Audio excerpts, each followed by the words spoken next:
Hello everyone, നമ്മളിന്ന് സംസാരിക്കാൻ പോകുന്നത് നമ്മുടെ വളരെ ഫേവറേറ്റ് ആയിട്ടുള്ളൊരു മോട്ടറിംഗ് ഷോനെ പറ്റിയിട്ടാണ്. ജെർമി ക്ലാർക്സണും റിച്ചാർഡ് ഹാമണ്ടും ജെയിംസ് മേയും കൂടിയും ടോപ്പ് ഗിയർ എന്നുള്ള പേരിൽ സ്റ്റാർട്ട് ചെയ്ത് പിന്നീട് ഗ്രാൻഡ് ടൂർ എന്നുള്ള പേരിൽ കണ്ടിന്യൂ ചെയ്തുകൊണ്ടിരിക്കുന്ന ഒരു ഷോനെ പറ്റിയിട്ടാണ്.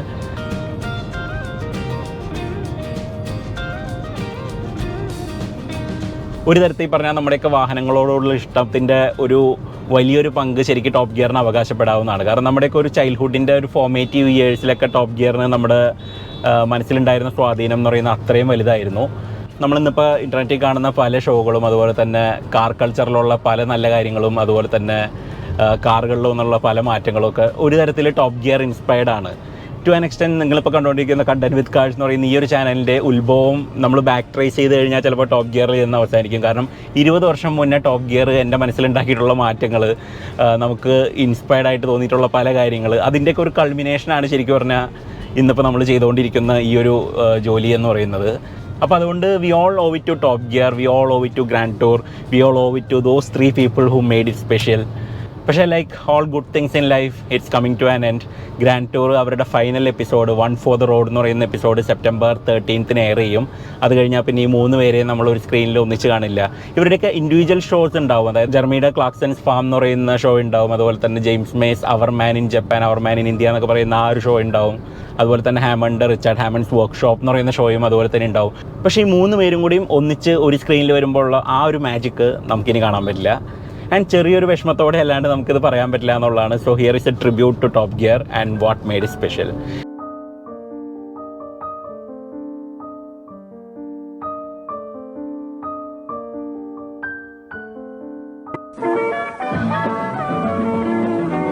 ആയിരത്തി 1977 ടോപ്പ് ഗിയർ എന്ന് പറയുന്ന ഒരു ഷോ ആദ്യമായിട്ട് BBC പ്രസൻറ്റ് ചെയ്യുന്നത്.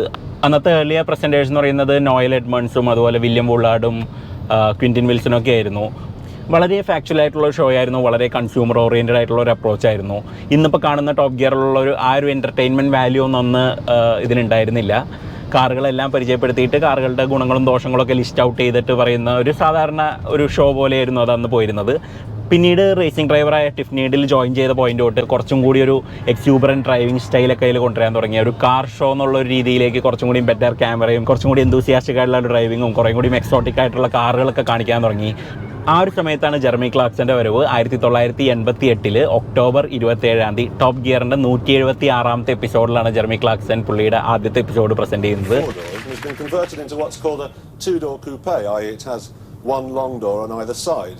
And that changed everything.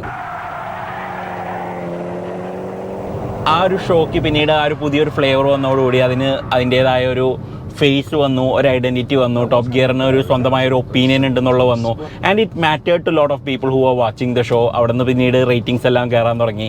And the rest is history. പിന്നീട് ടോപ്പ് ഗിയറിന് തിരിഞ്ഞു നോക്കേണ്ടി വന്നിട്ടില്ല. Top Gear launch its own magazine. Top ഗിയറിന് ആസ് എ ഷോ അതിൻ്റെ റേറ്റിംഗ്സ് കൂടാൻ തുടങ്ങി. ടോപ്പ് ഗിയറിന് വേൾഡ് വൈഡ് ആക്സെപ്റ്റൻസ് വന്നു തുടങ്ങി. പക്ഷേ Jeremy was not really happy. പുള്ളി ഉദ്ദേശിച്ച രീതിയിൽ ഈ ഷോ കൊണ്ടുപോകാൻ പറ്റില്ല എന്നുള്ളത് പുള്ളിക്ക് തോന്നിയൊരു പോയിന്റിൽ 1999 പുള്ളി ടോപ്പ് ഗിയർ ക്വിറ്റ് ചെയ്തിട്ടുണ്ടായിരുന്നു. പക്ഷേ only to come back even stronger. 2002 Top Gear പുതിയൊരു ഫോർമാറ്റിൽ വന്നു. ആൻഡി വിൽമാൻ അതിൻ്റെ എക്സിക്യൂട്ടീവ് പ്രൊഡ്യൂസറായി. And as a show its format was brilliant. കാരണം Top Gear had its own സ്റ്റുഡിയോയിൽ അവർ പ്രസൻറ്റേഴ്സിന് കൂടാണ്ട് അവർ കാർ എന്തൂസിയാസ്റ്റ് ആയിട്ടുള്ള ഒരു ഓഡിയൻസിനെ അവർ ഇൻവൈറ്റ് ചെയ്യുമായിരുന്നു. ആൻഡ് ഒരു സിറ്റ് കോമിലൊക്കെ ഇന്നിപ്പോൾ ചിരിക്കുന്ന സൗണ്ടൊക്കെ ആഡ് ചെയ്ത് കയറ്റുന്ന പോലെ അവിടെ റിയൽ ടൈം ഓഡിയൻസ് ഉണ്ടായിരുന്നു. And they would react to what the presenters were saying. ഇവർക്ക് they had their own race track എന്ന് പറയുന്നത് ഒരു കൺവേർട്ടഡ് എയർഫീൽഡ് ആയിരുന്നു. പക്ഷേ they had Lotus engineers design a track around it. And ആ ഒരു ട്രാക്കിൽ അവർ എല്ലാ ഫാസ്റ്റ് വണ്ടികളും ലാപ്പ് ടൈംസ് സെറ്റ് ചെയ്യുമായിരുന്നു. So you had a consistency. ഇപ്പോൾ നമുക്കൊരു ഫാസ്റ്റ് വണ്ടി ഇറങ്ങിക്കഴിഞ്ഞാൽ നമുക്ക് അറിയാൻ പറ്റും ടോപ്പ് ഗിയർ റേസ് ട്രാക്കിൽ this did better than that car എന്നുള്ളത്. ഇന്നിപ്പോൾ നെർബർഗ്രിംഗ് ലാപ്പ് ടൈം എന്ന് പറയുന്ന പോലെ അന്ന് it was Top Gear test ട്രാക്കിൻ്റെ ടൈമായിരുന്നു. ആൻഡ് കൺസിസ്റ്റൻസിക്ക് വേണ്ടിയിട്ട് they used a racing driver. അതിപ്പോൾ എത്ര നല്ല റേസിംഗ് ഡ്രൈവർ ആണെങ്കിലും നമ്മൾ പറയും ഇയാളയിൽ നല്ലത് മറ്റേയാളായിരിക്കും, അല്ലെങ്കിൽ അയാളയിൽ നല്ലത് ഇയാളായിരിക്കും, അല്ലെങ്കിൽ ഇയാൾ അവൈലബിൾ ആയില്ലെങ്കിൽ വേറെ എന്ത് ചെയ്യും, ഷൂട്ട് ചെയ്യാൻ പറ്റില്ല. അപ്പോൾ അതുകൊണ്ട് Top Gear thought of another brilliant concept. അവർ ആ റേസ് ഡ്രൈവർക്ക് ഒരു അനോണിമിറ്റി കൊടുത്തു. Like he would always wear a helmet, always racing സ്യൂട്ടിലായിരിക്കും, അയാൾക്ക് ഡയലോഗ്സ് ഒന്നുമില്ല. He was just there because of his driving skill. And original പേര് ഗിംപ് എന്നായിരുന്നു, പിന്നീട് നമുക്കറിയാം സ്റ്റിഗായി മാറി. ഒറിജിനലി ബ്ലാക്ക് സ്യൂട്ട് ആയിരുന്നു, പിന്നീട് അത് വൈറ്റായി മാറി. ആൻഡ് ബെൻ കോളിൻസ് അയാളുടെ ആത്മകഥ പ്രസിദ്ധീകരിക്കണമെന്ന് പറഞ്ഞ് കോടതിയിൽ കേസായിട്ട് പോകുന്നത് വരെ നമുക്കറിയില്ലായിരുന്നു ആരാണ് സ്റ്റിഗ് എന്നുള്ളത്. ആൻഡ് ആ ഒരു അനോണിമിറ്റി ശരിക്കും പറഞ്ഞാൽ യൂട്ടിലൈസ് ചെയ്യാനും ടോപ്പ് ഗിയറിന് പറ്റി. കാരണം മൈക്കിൾ ഷൂമാക്കർ വന്നിട്ടുള്ള ആ ഒരു എപ്പിസോഡിൽ നമ്മൾ കണ്ടു പുള്ളി ഹെൽമെറ്റ് ഊരുന്ന ആ ഒരു സമയത്ത് ഇത്രയും കാലം ഇദ്ദേഹമായിരുന്നു സ്റ്റിഗ് എന്നുള്ളത് എല്ലാവരും മനസ്സിൽ വിചാരിച്ചു. ആൻഡ് സ്റ്റിഗ് അതിൽ ചെറിയൊരു ക്യാരക്ടറായിരുന്നു, വളരെ കുറച്ച് സ്ക്രീൻ ടൈം മാത്രമുള്ളൊരു ക്യാരക്ടറായിരുന്നു. There were other segments. ആൻഡ് നമുക്കറിയാം ടോപ്പ് ഗിയറിൽ ദേവർ ചലഞ്ചേഴ്സ്, അവർ വലിയ വലിയ റേസുകൾ ഹോൾഡ് ചെയ്യുമായിരുന്നു, against a boat, against a train, against a plane. And there were the discussions, there was the cool wall. And നമ്മൾ ടോക്കിംഗ് കാർഡ്സിൽ നോക്കുകയാണെങ്കിൽ സം ഓഫ് ദ നെയിംസ് നമ്മളവിടെ സയൻസ് കോർണർ എന്ന് പറഞ്ഞ് യൂസ് ചെയ്തിരുന്നത്, അതുപോലെ തന്നെ ദ ന്യൂസ് എന്നൊക്കെ പറയുന്ന പല സെഗ്മെൻറ്റുകളുടെയും പേരുകൾ നമ്മൾ ടോപ്പ് ഗിയറിൽ നിന്ന് അടിച്ചു മാറ്റിയ പല പേരുകളാണ്. Such was the influence of that show. ഈ 2002 ടോപ്പ് ഗിയർ അതിൻ്റെ പുതിയ ഫോമാറ്റിൽ സ്റ്റാർട്ട് ചെയ്യുമ്പോൾ ഒറിജിനലി ജെയിംസ് മേൻ്റെ പാർട്ടായിരുന്നില്ല. ജെർമി ക്ലാർക്സണും റിച്ചാർഡ് ഹാമണ്ടും ഉണ്ടായിരുന്നു. അവരുടെ കൂടെ ജേസൺ ഡോ എന്ന് പറയുന്ന ഒരു യൂസ് കാർ സെയിൽസ്മാനും ഉണ്ടായിരുന്നു. അപ്പോൾ പുള്ളിക്കാരൻ്റെ യൂസ് കാർ എക്സ്പെർട്ടൈസ് നമ്മൾ ആ ഷോയിൽ കണ്ടിട്ടുണ്ട്. But he got kicked out later. James May സത്യം പറഞ്ഞാൽ വരുന്നത് ഒരു തേർഡ് പ്രസൻറ്ററിൻ്റെ റിക്വയർമെൻറ്റ് ഫില്ല് ചെയ്യാൻ വേണ്ടിയിട്ടാണ്. കാരണം Richard Hammond was also not doing well BBC-യുടെ റിപ്പോർട്ട്സ് പ്രകാരം. അപ്പോൾ അവർ they were looking for a replacement or the show had to be axed. അപ്പോൾ കുറച്ച് ട്രെൻഡി ആയിട്ടുള്ള ഒരാൾ വേണം എന്നാണ് അന്ന് അവർ വിചാരിച്ചിരുന്നത്. And that's when James may came along. And ആ 3 പേരും 3 ഡിഫറെൻറ്റ് ക്യാരക്ടറാണ്. അപ്പോൾ അവർ തമ്മിലുള്ള ആ ഒരു കെമിസ്ട്രിയും അവരുടെ ഒരു സിനർജിയുമാണ് നമുക്ക് ആ ഷോയിൽ നമുക്ക് ഏറ്റവും എൻ്റർടൈനിങ് ആയിട്ട് തോന്നിയത്. Plus all the other things they do. Top Gear ഒരു കാർ ഷോ ആയിരുന്നില്ല, അതിനേക്കാൾ കൂടുതൽ ഒരു എൻ്റർടൈൻമെൻറ്റ് ഷോ ആയിരുന്നു. And it was watched by everyone in a household. എല്ലാവരും ഫുൾ കാർ എന്തൂസിയാസ്റ്റുകളായിട്ട് വേണ്ട ടോപ്പ് ഗിയർ എൻജോയ് ചെയ്യാൻ. ഈവൻ ഒരു ഹാഫ് വേ കാർ എന്തൂസിയാസ്റ്റുകളായിട്ടുള്ളവരും ടോപ്പ് ഗിയർ കാണുമായിരുന്നു. And that was the show's main success. കാരണം അവിടെ നിന്ന് മെർച്ചൻഡൈസ് ബിസിനസ് സ്റ്റാർട്ട് ചെയ്യാൻ പറ്റി. And Top Gear had its own versions in different countries. ഫിൻലാൻഡിലുണ്ടായിരുന്നു, ഓസ്ട്രേലിയയിലുണ്ടായിരുന്നു, USA-ലുണ്ടായിരുന്നു. And it all made Top Gear such a big brand. Ratings went through the roof. And ഒരു 300-350 million ആൾക്കാരൊക്കെയാണ് വേൾഡ് വൈഡ് കണ്ടിരുന്നത്. Top Gear united the world നമുക്ക് വേണമെങ്കിൽ പറയാൻ പറ്റും. കാരണം ഒരു സൈഡിൽ നമുക്ക് അക്കിയോ ടൊയോട്ട ഇരുന്ന് കാണണ്ടാവും, ഇപ്പുറത്ത് മൈക്കിൾ ഷൂമാക്കർ ഇരുന്ന് കാണണ്ടാവും, അപ്പുറത്ത് ലൂയി ഹാമിൽട്ടൺ ഇരുന്ന് കാണണ്ടാവും, ഇവിടെ ക്രിസ്റ്റ്യൻ വോൺ കോണിക്സൊക്കെ ഇരുന്ന് കാണണ്ടാവും, അല്ലെങ്കിൽ ഗോർഡൻ മൊറ ഇരുന്ന് കാണണ്ടാവും. ആൻഡ് ഇപ്പുറത്ത് കേരളത്തിലിരുന്ന് നമ്മളും കാണണ്ടാവും. ആൻഡ് നമുക്ക് എല്ലാവർക്കും കൂടി കോമൺ ആയിട്ട് പറയാവുന്ന ഒരു കാര്യം എന്ന് പറഞ്ഞാൽ നമ്മളെല്ലാവരും ടോപ്പ് ഗിയർ വാച്ച് ചെയ്തിട്ടുണ്ടെന്നുള്ളതാണ്. And that's the show's biggest success. And Top Gear എന്ന് പറയുന്നത് കാറുകളെ കുറിച്ച് മാത്രമല്ലായിരുന്നു. കാരണം നമുക്ക് ഇവർ പോയിട്ടുള്ള പല രാജ്യങ്ങളിലെയും കൾച്ചറിനെ പറ്റിയിട്ട്, അവിടുത്തെ ആളുകളുടെ ജീവിത ശൈലിനെ പറ്റിയിട്ട്, ആ രാജ്യത്തിൻ്റെ പല പ്രത്യേകതകളെ പറ്റിയിട്ടൊക്കെ നമ്മൾ ടോപ്പ് ഗിയറിൽ നിന്നാണ് നമ്മൾ മനസ്സിലാക്കിയിട്ടുള്ളത്. And thanks to them we know that the Hilux is indestructible. അതുപോലെ നോർത്ത് പോളിലേക്ക് നമുക്ക് വേണമെങ്കിൽ വണ്ടി ഓടിച്ച് പോകാം എന്നുള്ളത് മാത്രമല്ല ജീസസ് ഡ്രൈവ്സ് എ ഹോണ്ട എന്നുള്ളത്. പക്ഷേ നമ്മൾ ടോപ്പ് ഗിയറിൽ കണ്ടിരുന്ന എല്ലാ കാര്യങ്ങളും അതുപോലെ തന്നെ വിശ്വസിക്കാനും പറ്റില്ല. പലപ്പോഴും അവർ കുറച്ച് എക്സൈറേറ്റ് ചെയ്യാറുണ്ട്. ഫോർ എക്സാമ്പിൾ ലെക്സസ് LFAയുടെ റിവ്യൂവിൽ അവർ പറയുന്നുണ്ട് അതിന് അവർ അനലോഗ് ടാക്കോമീറ്റർ പകരം ഡിജിറ്റൽ ടാക്കോമീറ്റർ കൊടുക്കാനുള്ള റീസൺ എന്ന് പറഞ്ഞാൽ എഞ്ചിൻ വളരെ ഫാസ്റ്റായിട്ട് RPM പിക്ക് ചെയ്യും. അതിൻ്റെ ഒപ്പം അനലോഗ് ടാക്കോമീറ്ററിൻ്റെ സൂചിക്ക് പിടിച്ച് നിൽക്കാൻ പറ്റില്ല എന്നുള്ളതാണ് അവർ പറയുന്നത്. The engine is so lively they've had to fit this computer game style virtual rev counter.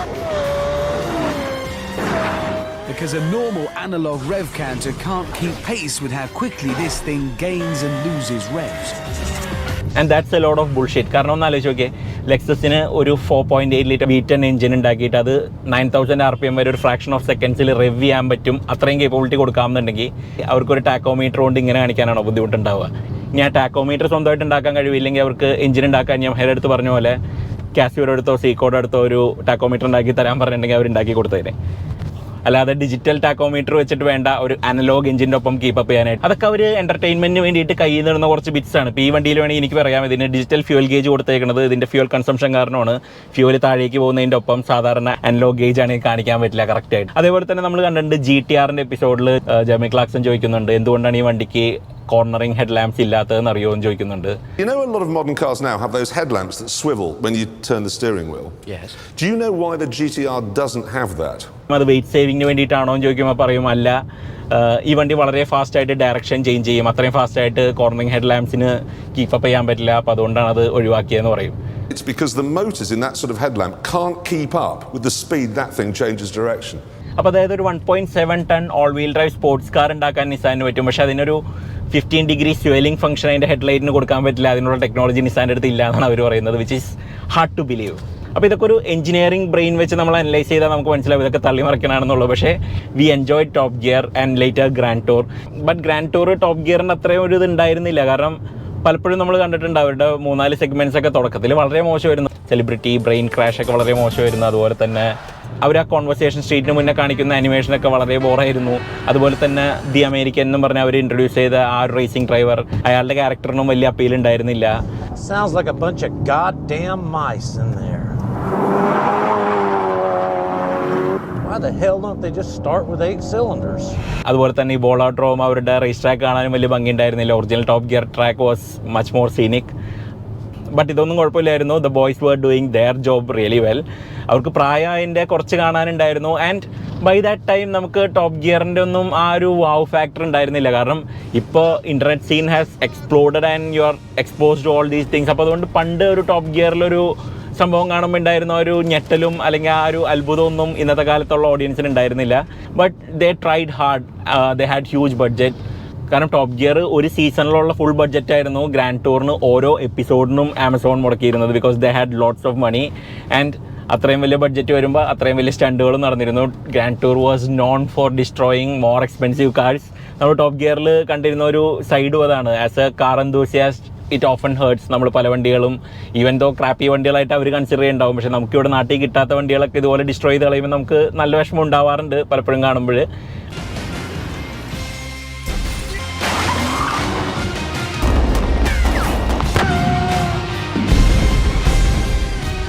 But then it's okay. ഇത് എൻ്റർടൈൻമെൻറ്റ് ബിസിനസ്സുമാണ്. സിനിമയിലും നമ്മൾ കാണാറുണ്ട് പല കാറുകളും ഡിസ്ട്രോയ് ചെയ്യുന്നത് സ്റ്റൺസിൻ്റെ ഒക്കെ ഭാഗമായിട്ട്.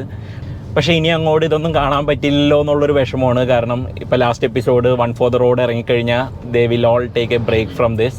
ജെർമി ക്ലാക്സൺ പറയുന്നത് ഇപ്പോൾ കാറുകളിൽ ചെയ്യാവുന്ന എല്ലാ കാര്യങ്ങളും ഇതുവരെ ചെയ്തു എന്നുള്ളതാണ്. ഇനി ഇതിൽ കൂടുതലൊന്നും ചെയ്യാനില്ല എന്നുള്ളതാണ്.